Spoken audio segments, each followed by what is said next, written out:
International relation में आमे माने भल भाबे जानिचे केही कहार नुहंती कारण 1971 मसीह जो पाकिस्तान आजिका डेट रो पाकिस्तान बा सेतबेलर वेस्ट पाकिस्तान को जो अमेरिका सपोर्ट करुला आज पाखापाखि 50 वर्ष पर से अमेरिका ढली सारी भारत तरफ गोटे समय जो इजिप्ट को लेकिरी इज्राएल बहुत सारा तिक्तता भरा संपर्क थिला आज आम देखा पाचे से इजिप्ट को लेकिरी इज्राएल संपर्क भल हो सारी तो ओवरऑल जदि आम ग्लोबल पॉलिटिक्स को गाइज आम माने एनालिसिस करिबा ये ग्लोबल पॉलिटिक्स रे केही कहार नुहंती एई भलिया गोटे वर्तमान पुनर्बार विश्व राजनीति रे गोटे उदाहरण आम माने देखा पाइचे जेतेबेले अमेरिका हाथ मिसैची एर्डोगन भलिया लोक माने टर्की रो हेड ऑफ द स्टेट सहित एवं जो 70 वर्ष धरी इज्राएल सो कॉल्ड गॉडफादर बेली अमेरिका निजको कहे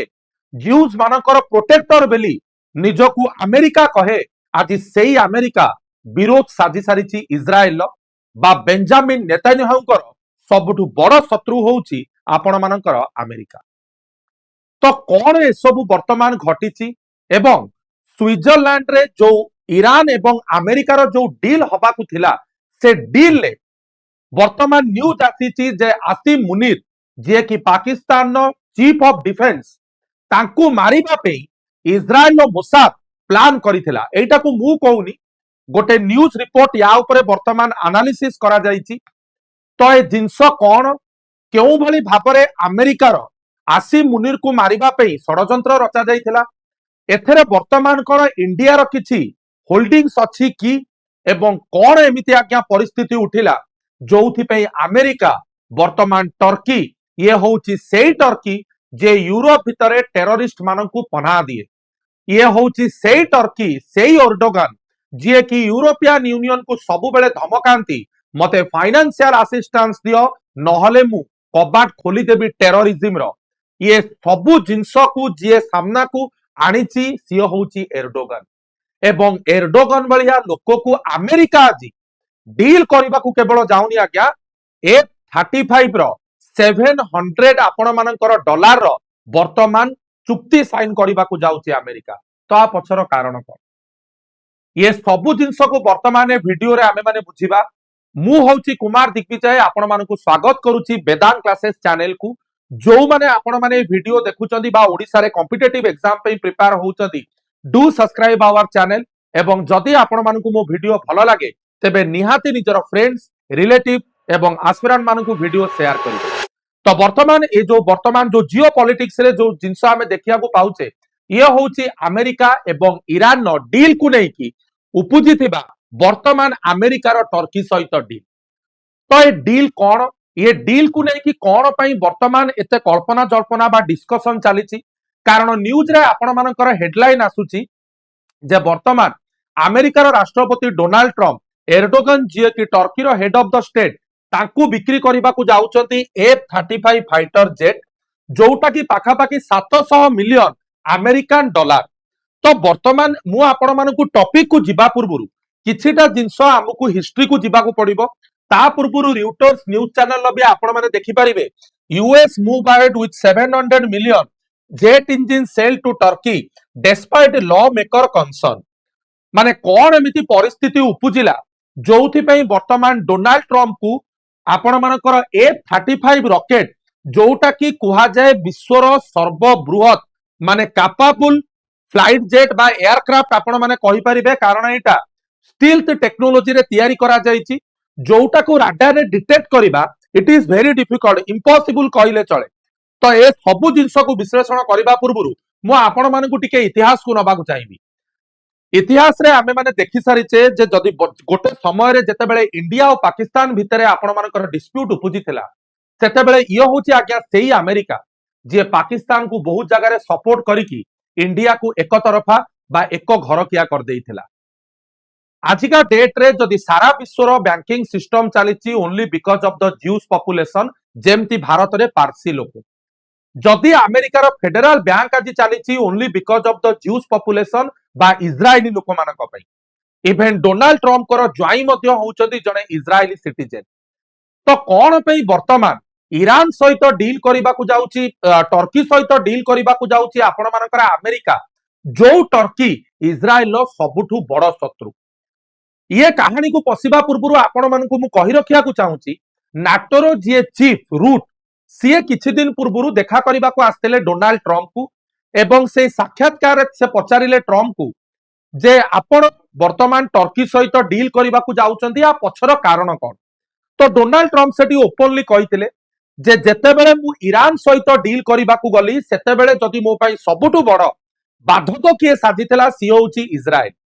କାରଣ ଆପଣ ମାନେ ଏଠି ଭଲ ଭାବରେ ମନେ ରଖିବା ଦରକାର, ଇସ୍ରାଏଲ କେବେ ବି ଚାହିଁ ନଥିଲା ଆମେରିକା ଏବଂ ଇରାନ ଭିତରେ ପିସ୍ ଡିଲ୍ ହେଇଯାଉ, ଏବଂ ବାରମ୍ବାର ଆମେରିକାର ରାଷ୍ଟ୍ରପତି ଟ୍ରମ୍ପ, ଭାଇସ୍ ପ୍ରେସିଡେଣ୍ଟ ଜେନ୍ସ, ସିଏ ବାରମ୍ବାର କହି ବି ଥିଲେ ନେତାନ୍ୟାହୁଙ୍କୁ, କାଇଣ୍ଡଲି ଯୋଉ ବାରମ୍ବାର ଲେବାନନ ଉପରେ ଆପଣ ମାନେ ଗୋଲାବାରୀ କରୁଛନ୍ତି, ଲେବାନନ ଉପରେ ସେ ଗୋଲାବାରୀ କରିବା ବନ୍ଦ କରନ୍ତୁ। କିନ୍ତୁ ଆମେରିକାର କଡା ନିର୍ଦ୍ଦେଶ ସତ୍ତ୍ୱେ ମଧ୍ୟ ବେଞ୍ଜାମିନ ନେତାନ୍ୟାହୁ ବାରମ୍ବାର ଲେବାନନ ଉପରେ ଆଟାକ୍ କରନ୍ତି, ଯୋଉଟା କି ଡାଇରେକ୍ଟଲି ପିକ୍ଚରାଇଜ କରାଏ ଯେ ଇସ୍ରାଏଲ ଚାହୁ ନାହିଁ ଆମେରିକାର ଇରାନ ସହିତ କୌଣସି ପ୍ରକାର ଚୁକ୍ତି ବା 14 ପଏଣ୍ଟ ପ୍ଲାନ ସ୍ୱାକ୍ଷରିତ ହଉ। ଏବଂ ଯେତେବେଳେ ସୁଇଜରଲ୍ୟାଣ୍ଡରେ ପାକିସ୍ତାନ, କତାର, ଇରାନ, ଆମେରିକା ସବୁ ପ୍ରେଜେଣ୍ଟ ରହିକି ଡିଲ୍ କରିବା ପାଇଁ ଗଲେ, ସେତେବେଳେ ମଧ୍ୟ ଟର୍କି ଆମେରିକା ସପୋର୍ଟରେ ଆସିଥିଲା। ଆମେରିକା ସପୋର୍ଟରେ ଆସିବାର କାରଣ, ଟର୍କିର ସବୁଠୁ ବଡ ଶତ୍ରୁ ହଉଛି ଆପଣ ମାନଙ୍କର ଇସ୍ରାଏଲ। ସେଥିପାଇଁ ଗାଜାରେ ଯେତେବେଳେ ଆପଣ ମାନଙ୍କର ଶାନ୍ତି ପ୍ରତିଷ୍ଠା କରାଯିବା କଥା କୁହାଯାଉଥିଲା, ଇସ୍ରାଏଲର ବିରୁଦ୍ଧରେ ଯଦି କିଏ ବାହାରିଥିଲା, ସିଏ ହଉଛି ଇରାନ, ସରି ଆପଣଙ୍କର ଟର୍କି। ଏବଂ ଟର୍କି ଆଉ ଇସ୍ରାଏଲର ସମ୍ପର୍କ ଏମିତି, ଆପଣ ମାନେ କହିପାରିବେ ଟର୍କି କେବଳ ବେଞ୍ଜାମିନ ନେତାନ୍ୟାହୁଙ୍କୁ ଟେରରିଷ୍ଟ କହିବା ଛାଡ଼ିଲେ ବାକି ସବୁ ଜିନିଷ ସେ ବେଞ୍ଜାମିନ ନେତାନ୍ୟାହୁଙ୍କୁ କହିସାରିଛନ୍ତି। ଏବଂ ଆପଣ ମାନେ ଏଠି ଗୋଟେ ଜିନିଷ ଜାଣି ରଖିବା ଦରକାର, ବେଞ୍ଜାମିନ ନେତାନ୍ୟାହୁ ଆପଣ ମାନଙ୍କର ଟର୍କି ବିରୁଦ୍ଧରେ ନରେନ୍ଦ୍ର ମୋଦି ଭଳିଆ ଲୋକମାନଙ୍କୁ ନେଇ, ଗ୍ରୀସକୁ ନେଇ ଆପଣ ମାନଙ୍କର ତିଆରି କରିଛନ୍ତି ହେକ୍ସାଗନ, ଯୋଉ ହେକ୍ସାଗନ ଟା କି ଟର୍କି ବିରୁଦ୍ଧରେ କାର୍ଯ୍ୟରତ ରହିବ। ଏଠି ଆପଣ ମାନଙ୍କ ଭିତରେ ଗୋଟେ ସନ୍ଦେହ ଆସୁଥିବ, ମୋଦିଙ୍କର ଏଠି ରୋଲ କଣ? ଆଜ୍ଞା ମନେ ରଖନ୍ତୁ, ଯେତେବେଳେ ଟର୍କି କଥା ଆସିଲା, Turkey is always A supporter of Pakistan. Azerbaijan, Turkey, Pakistan ଏମାନେ ସବୁବେଳେ ତରାଜୁର ଗୋଟେ ପଟେ ଥାନ୍ତି, ଇଣ୍ଡିଆ ତରାଜୁର ଆଉ ଗୋଟେ ପଟେ ଥାଏ। ଏବଂ ଯେହେତୁ ଇସ୍ରାଏଲର ସବୁଠୁ ବଡ ଶତ୍ରୁ ହଉଛି ଆପଣ ମାନଙ୍କର ଟର୍କି, ସେଥିପାଇଁ ଅଟୋମେଟିକାଲି ଇଣ୍ଡିଆର ସପୋର୍ଟ ମଧ୍ୟ ନରେନ୍ଦ୍ର ମୋଦି ପ୍ରଧାନମନ୍ତ୍ରୀ ହେଲା ପରେ ଡାଇରେକ୍ଟଲି ଆପଣ ମାନଙ୍କର ରହିଲା ଇସ୍ରାଏଲକୁ। ଏବଂ ଏଥିରେ ଇଣ୍ଡିଆକୁ କେବେ କିଛି ଅସୁବିଧା ବି ହେଇନି, କାରଣ ଇସ୍ରାଏଲର ସବୁଠୁ ବଡ ସପୋର୍ଟର ହଉଛି ଆପଣ ମାନଙ୍କର ଆମେରିକା। କିନ୍ତୁ ବର୍ତ୍ତମାନ ସମୀକରଣ ବଦଳିବା ଦିଗରେ। ବର୍ତ୍ତମାନ ଇଏ ହଉଛି ସେଇ ଆମେରିକା ଯିଏ ଗୋଟେ ସମୟରେ ପାକିସ୍ତାନ ଇଣ୍ଡିଆ ଭିତରେ ଇଣ୍ଡିଆକୁ ସପୋର୍ଟ ନ କରି ପାକିସ୍ତାନକୁ ସପୋର୍ଟ କରିଥିଲା, ଏବଂ ଟର୍କି ଆଉ ଇସ୍ରାଏଲ ଭିତରେ ଇସ୍ରାଏଲକୁ ସପୋର୍ଟ ନ କରିକି ଟର୍କିକୁ ବର୍ତ୍ତମାନ ସପୋର୍ଟ କରୁଛି। ତ ମୁଁ ଆଶା କରୁଛି ଆପଣ ମାନେ ଜାଣି ସାରିଥିବେ ବର୍ତ୍ତମାନ ଯୋଉ ବଦଳୁଥିବା ସମୀକରଣ କେଉଁ ଭଳି ବିଶ୍ୱ ରାଜନୀତିକୁ ଆପଣ ମାନଙ୍କର ହାମ୍ପର କରିବ। ଏବଂ ଏଇ ଯୋଉ ପର୍ଟିକୁଲାର ଇମେଜ ଆପଣ ମାନେ ଦେଖୁଛନ୍ତି, ଗୋଟେ ପଟେ ମୋଦି ଏବଂ ଆଉ ଗୋଟେ ପଟେ ନେତାନ୍ୟାହୁ ଛିଡା ହେଇଛନ୍ତି, ଇଏ ସମୀକରଣ ବିଶ୍ୱ ରାଜନୀତିରେ କଣ ରଙ୍ଗ ଆଣିବ?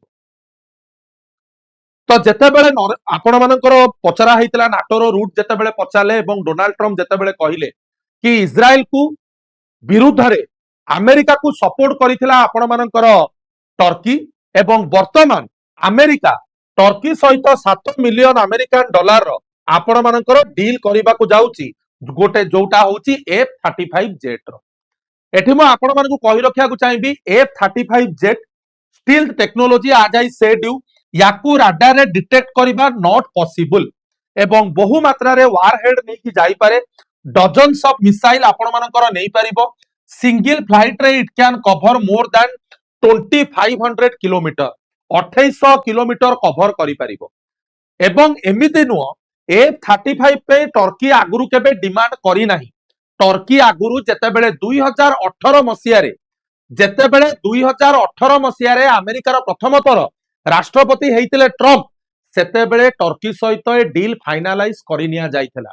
कारण आपण माने मन रखिबा दरकार, Turkey is a member of NATO alliance, जो नाटो को 1949 रे गठन करा जाइथिला। किंतु हेला कोन, जून 2019 रे जो डील साइन हेइतिला, फेब्रुआरी 2018 बेलकू आपण मानकर, सॉरी जून 18 मसिया रे जो डील साइन हेइतिला 19 मसीहा बेलू से डील को कैंसल कर दिया गला। Turkey officially kicked out of F-35 programme. आर कारण होउची नाटोर आलाय हेकी मध्य टर्की रशिया ठू आपण मानकर किनिथला S-400 जो S-400 इंडिया मध्य रशिया ठू आपण मानकर किनिछि। सिमिलरली सही समय रे अमेरिका विरक्ति भाव प्रकाश करिथिला जे नाटोर आलाय हेकी how you can purchase S-400 from Russia जोटा कि अमेरिकार थर्ड मिसाइल सिस्टम पाई गोटे अपमान थिला। केवल एतिकी नुह टर्की को कंप्लीटली परवर्ती अवस्था रे जेतेबेले जॉय बाइडेन आसीथिले टर्की को कंप्लीटली F-35 डील बाहर कर दिया जाइतला। तो वर्तमान आपण माने देखि परिबे ये जो F-35 रहिला तार पार्टनर कंट्रीज मान को अमेरिका समस्त को देइछि। इवेन जदि आमे कहबा इज्राएल को पाखापाखी 75टा F-35 दिया जाइछि आपण मानकर अमेरिका तरफ जो F-35 को व्यवहार करिकि इज्राएल ईरान उपरे जॉर्डान उपरे सबु बेले अटैक करे। तो वर्तमान एई F-35 रो डील वर्तमान $700 मिलियन हबाकू जाउछि टर्की सहित। तबे काहे कोन पाई यार कारण होउछि जेतेबेले आपण मानकर जणे न्यूज रिपोर्टर आपण माने देखि परिबे एठी मोय न्यूज आपण मानकू देखौछि। न्यूज रिपोर्टर कर ना होउछि पॉलिटिकल कमेंटेटर। एठी आपण माने देखि परिबे मारियो नोफल यांको द्वारा प्रकाश पाइला जे मोसाद प्लान करिथिला अटैक करिबा पई आसिम मुनीर को ऊपर स्विट्जरलैंड रे एनालिसिस रु जहा जणा पडु। तो प्रकृत रे मोसाद होउछि सबुठु well defined well decorated defence organisation बा आपण माने कहि परिबे इंडिया रे जेमति रो अमेरिका रे जेमति CIA सेमति इज्राएल होउछि मोसाद। परवर्ती अवस्था रे अमेरिका जिंस सुनी आकु खंडन करथिला। अमेरिका कहिला एगुडा को सबु एलोहेल लूल कथावार्ता जदि प्रकृत रे इज्राएल जिंस करथांता हुए तो इज्राएल अबिका विश्व मानचित्र रे नथांता। कारण अमेरिका होउछि निजे गोटे न्यूक्लियर वेपन थिबा कंट्री।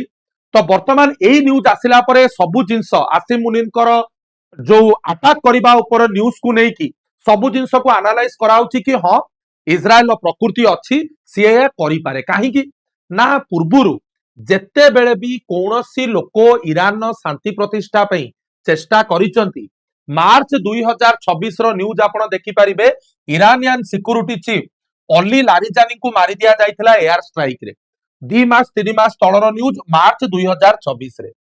तो जेबे जेबे कोनोसी शांति प्रतिष्ठा पे ईरान चेष्टा करिछि इज्राएल तार प्रकृति आज्ञा देखैछि। तो ए सबु जिंस को नै कि वर्तमान इज्राएल अमेरिका सहित संपर्क खराब होबा अमेरिका टर्की सहित संपर्क भल होबा जो टर्की रो इंडिया सहित संपर्क भल नुह एवं इज्राएल एवं इंडिया वर्तमान पाखापाखी बा टिके क्लोज टुगेदर हेबे कि ए जिंस को नै कि आपण मानकर मतामत कोन निहाती भाबरे गाइस कमेंट सेक्शन में जणैबे।